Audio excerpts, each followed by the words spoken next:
ఓం మహాగణాధిపతయే నమః. ఓం గురుభ్యో నమః. ఓం శ్రీమాత్రే నమః. పరమేశ్వర స్వరూపమైనటువంటి జ్యోతిష, వాస్తు మరియు ఇతర అనేకమైనటువంటి శాస్త్రములను మనకు అందించినటువంటి మహర్షులకి నమస్కారం. హయగ్రీవ హయగ్రీవ హయగ్రీవేతి యో వదేత్ తస్య నిస్సరతే వాణి జహ్నుకన్యా ప్రవాహవత్.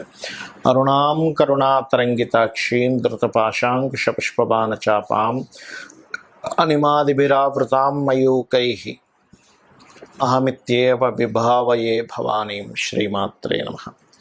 ప్రేక్షకులకి ఆ లలితాంబిక అమ్మవారి యొక్క అనుగ్రహం పరిపూర్ణంగా కలగాలని మనస్ఫూర్తిగా కోరుకుంటూ మనం ఈరోజు చెప్పుకోబోయే టాపిక్ ఏమిటంటే 19వ తేదీ నుంచి శుక్రుడు గురువుతో కలుస్తున్నాడు, వృషభ రాశిలో ఉన్న గురువుతో. కాకపోతే ఈ రెండు గ్రహాలు కూడా అస్తంగత్వ దోషంలో ఉంటున్నాయి. అయితే ఎప్పుడైతే ఈ అస్తంగత్వ దోషంలో ఈ యొక్క రెండు గ్రహాలు ఉంటూ మరలా ఈ కుజరాహువులు కలయిక ఉన్నప్పుడు ద్వాదశ లగ్నాల వారికి, ద్వాదశ రాశుల వారికి, లగ్నం తెలిస్తే లగ్నం నుంచి చూసుకోండి, లేదా రాశి కనుక తెలిస్తే రాశి నుంచి వీరికి ఎటువంటి ఫలితాలు ఉంటాయి, ఏ పర్టికులర్ అంశం మీద కాస్త జాగ్రత్తగా ఉండాలి అనేటువంటి విషయాలు తెలుసుకుంటూ, అదేవిధంగా అసలు జాతక చక్రం లేదు, లేదా నా దగ్గర ఎటువంటి నక్షత్రం తెలియదు కానీ పరిస్థితి ఇలా ఉంది అని అనుకునేటప్పుడు అమ్మవారి యొక్క నామాలలో ఏ నామాన్ని మీరు స్మరించినట్లయితే అద్భుతంగా ఉంటుంది అనేటువంటి విషయాన్ని మనం ఇప్పుడు తెలుసుకుందాం. సింహలగ్నము, సింహరాశి. సింహం వారికి కనుక చూసుకున్నట్లయితే ప్రత్యేకంగా ఇక్కడ సింహం వారికి ఈ రాస్యాధిపతి ఎవరైతే ఉన్నారో దశమ స్థానంలో గురువు శుక్రుడుని అస్తంగత్వం చేసుకున్నాడు. ఎప్పుడైతే ఈ దశమ స్థానంలో గురు శుక్రులకి అస్తంగత్వం అయిందో ఈ రవి ద్వారా, ఇది పర్టికులర్గా మీరు గుర్తుపెట్టుకోవాల్సింది, మీరు చేసేటువంటి వృత్తి సంబంధించిన విషయంలో ఆపాలనో మార్చాలనో ఈ ఆలోచనలో బలంగా వెళ్తూ ఉంటాయి. కాకపోతే ఈ అష్టమ స్థానంలో కుజరాహువులు కలిసి ఉన్నందుకు, కుజుడు రాహు అస్తమంలో ఉన్నప్పుడు సహజంగా ఏంటంటే ఈ వాహన సంబంధించినటువంటి విషయంలో రిపేర్స్ రావడమనో, అది వాహనాల మీద వెళ్ళేటప్పుడు స్పీడ్గా వెళ్ళడమనో, లేకపోతే ఒక్కొక్కసారి స్లోగానే వెళ్తూ ఉంటారు కానీ కొన్ని నీటి ప్రదేశాల్లో వెళ్ళేటప్పుడు అక్కడ ఏదైనా ఆ నీరు, అక్కడ ఉండేటువంటి ల్యాండ్ వల్ల ఇబ్బంది, ఇట్లాంటివి వస్తూ ఉంటాయి. కాబట్టి ఈ యొక్క అంశాల్లో కాస్త జాగ్రత్తగా ఉండండి. అలాగే మరొక విషయం ఏంటంటే, దీంతోపాటు లగ్నాధిపతి అయినటువంటి రవి, మీ యొక్క రవి దశమంలో ఉన్నాడు. ఇది ఒక రకంగా హైయర్ రిలేటెడ్ సంబంధించినటువంటి ఏవైతే ఎడ్యుకేషన్స్లో పిహెచ్డీస్, రీసెర్చర్స్ ఉంటాయి, అటువంటి వాటికి చక్కగా సపోర్ట్ చేస్తుంది. కాకపోతే ఈ దశమంలో ఉండేటువంటి ప్లానెట్స్ని అస్తంగత్వం చేసుకున్నందుకు కొన్ని సందర్భాల్లో మీరు చేస్తున్నటువంటి జాబ్లో ఎవరికైనా మీరు మనీ ఇవ్వడం వల్ల మనీ స్ట్రక్ అవ్వడం కానీ, లేకపోతే వాళ్ళు ఇవ్వవలసిన శాలరీ రిలేటెడ్ సంబంధించిన విషయంలో స్ట్రక్ అవ్వడము, ఇట్లాంటివి బలంగా చూపిస్తున్నాయి. కాబట్టి ఈ కాంబినేషన్ ఏదైతే ఉందో, ఈ రవి శుక్ర గురువులను ఎప్పుడైతే ఈ కాంబినేషన్లో పట్టుకొని ఉన్నాడో ఇటువంటి ఫలితాలను ఇస్తుంది. కాబట్టి నేను చెప్పేది ఒకటే, ఈ యొక్క కాంబినేషన్ మీకు క్లియర్ అవ్వాలి, ఉద్యోగ సంబంధించిన విషయంలో బాగుండాలి. ఎందుకంటే దశమ స్థానాన్ని మనం ఉద్యోగ స్థానంగా తీసుకుంటాం కాబట్టి బాగుండాలి అంటే సూర్య నమస్కారాలు ఎక్కువగా చేస్తూ ఉండండి. ఉద్యోగంలో మీరు శాలరీ రిలేటెడ్, ఫైనాన్స్ రిలేటెడ్ సంబంధించిన ఇబ్బంది కలగకుండా ఉండాలంటే అక్కడ కూర్చున్నప్పుడు, అంటే మీరు ఏదైతే సీట్లో కూర్చుంటారో ఉద్యోగంలో, ఒక్కసారి సూర్యుడిని తలుచుకొని కూర్చోండి. అదేవిధంగా రెండవ స్థానంలో కేతు ఉన్నందుకు కొంచెం ఈ ఫైనాన్స్ మ్యాటర్స్, ఫైనాన్స్ రిలేటెడ్ సంబంధించిన ఏదైనా ఎనీ ట్రాన్సాక్షన్స్ చేసేటప్పుడు గణపతి యొక్క ఆరాధన చేయండి. అన్ని విధాలా మీకు బాగుంటుంది. మరి నక్షత్రము తెలియదు, రాశి తెలియదు, లగ్నం తెలియదు అనుకునేటువంటి వారు ఏం చేయాలి? ఇప్పుడు ఉన్నటువంటి గ్రహస్థితి ఏదైతే ఉందో ఇది పర్టికులర్గా యూనివర్సల్గాను ఒక రకమైనటువంటి ప్రభావాన్ని చూపిస్తుంది అండ్ మనుషుల యొక్క జీవితాల్లోనూ ప్రభావం చూపిస్తుంది. ఏమిటది అంటే మనకి ఈ సంవత్సరం క్రోధినామ సంవత్సరం అవడం వల్ల కుజుడు ప్రభావం అని చెప్పుకున్నాం. అయితే ఈ కుజుడు జలరాశుల్లో రాహుతో కలిసి ఉన్నందుకు, అది కాకుండా మనకి రవి యొక్క ప్రభావం, అంటే ఎండలు విపరీతంగా వస్తూ సడన్గా వర్షాలు పడడం అనేటువంటిది మనం ప్రకృతిలో ఏదైతే చూస్తున్నామో అదే ఎనర్జీ మనకు చూడండి అంటూ ఉంటారు, బ్రహ్మాండము పిండాండము అంటూ ఉంటారు. కాబట్టి ఆ యొక్క బ్రహ్మాండంలో జరిగేటువంటిది ఎలాగుందో మనిషి యొక్క జీవితంలో కూడా దాని ప్రభావం పడుతూ ఉంటుంది. అంటే ఏమిటి, ఒక్కొక్కసారి ఎమోషన్ అయిపోతూ ఉంటాడు మనిషి, అగ్రెసివ్ అయిపోతూ ఉంటాడు, ఎమోషన్ అయిపోతూ ఉంటాడు, కన్ఫ్యూజన్ అవుతూ ఉంటాడు. బికాజ్ ఆఫ్ డ్యూయల్ సైన్లో ఉన్నాడు కుజుడు. ఎప్పుడైతే డ్యూయల్ సైన్లో ఉన్నాడో మనకి రాహుతో కనెక్టివిటీ వల్ల ఏంటంటే కన్ఫ్యూజన్స్, మనకి యూట్యూబ్లో వచ్చేటువంటి కొన్ని విషయాలు కావచ్చు, కన్ఫ్యూజ్ అవ్వడం ఇట్లాంటివి జరుగుతూ ఉంటుంది. కాబట్టి ఎప్పుడైతే ఈ కుజుడు అగ్రెసివ్ ప్లానెట్ ఎవరైతే ఉన్నారో ఈ రాహుతో కలిసి ఉన్నందుకు అందరూ కూడా వారికి, ఉదాహరణకి ఫైనాన్షియల్ ఇబ్బంది ఉందనుకోండి ఎవరికైనా, ఈ సమయంలో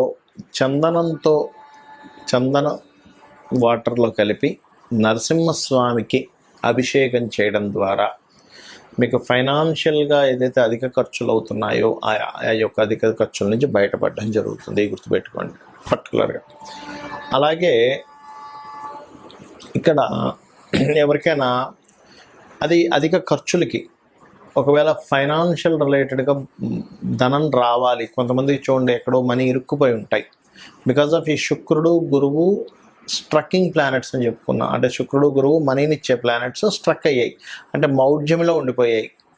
కాబట్టి ఈ పర్టికులర్ దాంట్లో మీకు మనీ ఇరుక్కుపోయిన డబ్బులు వెనక్కి రావాలి ఇప్పుడున్న సిచ్యువేషన్లో అని అనుకున్నట్లయితే మీరు చేయవలసింది ఏమిటంటే, సూర్య భగవానుడు ద్వారా ఇది జరిగింది కాబట్టి, అంటే సూర్యుడి యొక్క అస్తంగత్వంలోకి 2 గ్రహాలు వెళ్ళాయి కాబట్టి, మీరు సూర్యుడిని చూస్తూ ఓం భానుమండల మధ్యస్థ భైరవి భగమాలిని అయి నమః, లేదా ఓం ధర్మాధ్యక్ష ధనాధ్యక్ష ధనధాన్య వివర్ధిని అయి నమః అని నామస్మరణ చేస్తూ, ముఖ్యంగా శుక్రవారం పూట చపాతీలు, ఒక 3 చపాతీలు కానీ 6 కానీ గుర్తుపెట్టుకోండి, వాటిని ప్రత్యేకంగా నూనె మీద కాల్చకుండా, నూనె వేయకుండా కాల్చినటువంటి చపాతీలకి, గోధుమలతో చేసిన చపాతీ అంటే మైదా కాదు, మీరు బాగా అర్థం చేసుకోండి. ఆ గోధుమలతో చేసిన చపాతీకి ఒక 3 కానీ 6 కానీ చపాతీలకి తేనె నీట్గా అప్లై చేసి వాటిని చిన్న చిన్న ముక్కలుగా చేసి గోవులకు తినిపించండి. ఏదైతే ఈ ప్రక్రియ ఉందో ఇది ఏ రోజు చేయాలి అంటే ఆదివారము లేదా శుక్రవారం రోజు చేయండి. ఇలా కనుక చేసేటప్పుడు ఈ ప్రక్రియలో ఆదివారం నాడు పాయసం, సగ్గుజావతో చేసిన పాయసాన్ని మీరు సూర్యభగవానుడికి గనక నివేదించినట్లయితే, ఈ న్యాచురల్గా అంటే యూనివర్సల్గా ఉండేటువంటి ఈ యొక్క గ్రహస్థితిలో ఈ రవి శుక్ర గురువులతో అస్తంగత్వం చేయబడిన రవి ఈ ఏదైతే మీరు చేస్తారో మనీ రిలీజ్ అవ్వడం జరుగుతుంది. ఎందుకంటే ఆల్రెడీ కొంతమందికి వాళ్ళ జన్మజాతకాల్లో 2nd హౌస్ పాడైంది, అందుకని వాళ్ళకి లైఫ్ లాంగ్ ఎప్పుడూ ఏదో ఒక ఇబ్బంది వస్తూ ఉంటుంది, లేదా ఆ పర్టికులర్ దశ వచ్చినప్పుడు. అది ఇప్పుడు పర్టికులర్గా గోచారంలో ఈ శుక్ర గురువులు కనుక రవి ద్వారా అస్తంగత్వం చెందినప్పుడు ఇంకా ప్రభావం పెరుగుతూ ఉంటుంది. అలాంటి సమయంలో మీరు మరింత ఇబ్బంది పడకుండా ఉండాలంటే ఈ యొక్క ప్రక్రియ చేయండి.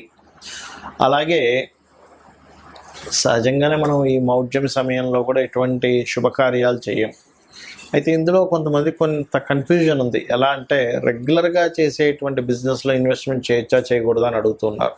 అటువంటి వాటికి ఎటువంటి ఇబ్బంది లేదు. రెగ్యులర్గా మీరు చేసే ఇన్వెస్ట్మెంట్స్, షాప్ పెట్టుకున్నాము, డబ్బులు పంపిస్తుంటాం, వాటి సరుకు పంపిస్తుంటారు, అటువంటి వాటికి ఇబ్బంది ఏం లేదు. ఎందుకంటే నన్ను చాలామంది ఈ యొక్క ప్రశ్న అడగడం జరిగింది కాబట్టి ఇటువంటి వాటికి ఇబ్బంది ఏం లేదు. కేవలం పెళ్ళిళ్ళు, గృహప్రవేశాలు, ఉపనయనాలు ఇటువంటి వాటికి మాత్రమే కానీ రెంట్ హౌజులకనో లేకపోతే ఇట్లాంటి వాటికి సంబంధం లేదు. ఇంకోటి ఇప్పుడు కర్తెర అంటారు. ఈ కర్తెర సమయంలో కృత్తికా నక్షత్రంలోకి రవి ఎంట్రీ అవుతున్నటువంటి సమయం అంటారు మనకి ఈ మే 11వ తేదీ నుంచి. ఎప్పుడైతే కృత్తికా నక్షత్రంలోకి ఎంటర్ అవుతున్నటువంటి సమయం ఏదైతే ఉందో ఇది రవి అగ్నితత్వ నక్షత్రంలోకి ఎంటర్ అవుతున్నాడు. కాబట్టి ఏమిటంటే ఇది ఫైరీ ప్లానెట్, ఫైరీ రాశుల్లోకి వెళ్తుంది. అందుకని ఈ 24వ తేదీ వరకు ఉన్నటువంటి కర్తెర సమయంలో మాత్రం రెంట్ హౌసెస్ కూడా మారకపోవడమే మంచిది అనేటువంటి చాలా స్పష్టంగా గోచరిస్తుంది. అయితే ఇక్కడ ఉన్నటువంటి ఈ planetary aspect and planetary positions ఏవైతే ఉన్నాయో పర్టికులర్గా వీటికి నేను ఇందాక చెప్పినటువంటి ఆ 2 రకాల మంత్రము, అదేవిధంగా గోవుకి గోసేవ చేయడము, మరియు వీలైతే కనుక సుబ్రహ్మణ్యేశ్వర స్వామి ఆరాధన ఎప్పుడైతే ఈ కుజరాహులు కలిసి ఉన్నాయో ఎవరికైనా సరే గుర్తుపెట్టుకోండి, ఈ కాంబినేషన్ ఉన్నప్పుడు తెలియకుండానే కుటుంబ సభ్యుల్లో అన్నదమ్ములతోని, అక్కచెల్లెలతో, లేకపోతే బావమరిది, లేకపోతే రిలేషన్స్లో కొన్ని కంబైన్డ్గా కొన్ని ఇవి ఉంటాయి, ఆస్తులు అవి ఉంటాయి. అటువంటి వాటిల్లో మీకు కనుక ఎటువంటి గొడవలు జరగకుండా బాగుండాలి అంటే సుబ్రహ్మణ్యేశ్వర స్వామి ఆరాధన చేయడము, లేదా మరి కొంతమందికి కోర్టు కేసెస్లో ఇరుక్కొని చాలా గందరగోళంగా ఉంటుంది ఈ కాంబినేషన్స్ ఉన్నప్పుడు. అలాంటప్పుడు ఏంటంటే పర్టికులర్గా మీరు వారాహి అమ్మవారి యొక్క స్తోత్రం చేసుకోవడము చేస్తూ ఉన్నట్లయితే రెగ్యులర్గా మీకు ఏదైతే ఇబ్బంది ఉందో ఈ ఆస్తి సంబంధించిన విషయం, ఈ గొడవలకు సంబంధించిన విషయంలో, ఎందుకంటే చాలామంది నాకు ఏమంటే నేను ఆ వారాహి చేసుకున్నాక నాకు ఈ ప్రాబ్లమ్స్ క్లియర్ అయ్యాయి అని చెప్తూ ఉంటారు. అదేవిధంగా మీకు కనుక 4వ అధిపతి 8వ అధిపతి కాంబినేషన్ మీ జాతకంలో ఉండే యాక్సిడెంట్స్ ఎక్కువ అవుతున్న వారు కూడా ఈ టైంలో కొంత జాగ్రత్తగా ఉండాలి. ఏదేమైనప్పటికీ కూడా నేను చెప్పినటువంటి మంత్రం చేసుకుంటూ, లేదా రోజుకు ఒక్కసారైనా ఉదయం లేదా సాయంత్రం లలితా అమ్మవారి యొక్క స్తోత్ర పఠనం చేసినట్లయితే అన్ని విధాలా బాగుంటుంది.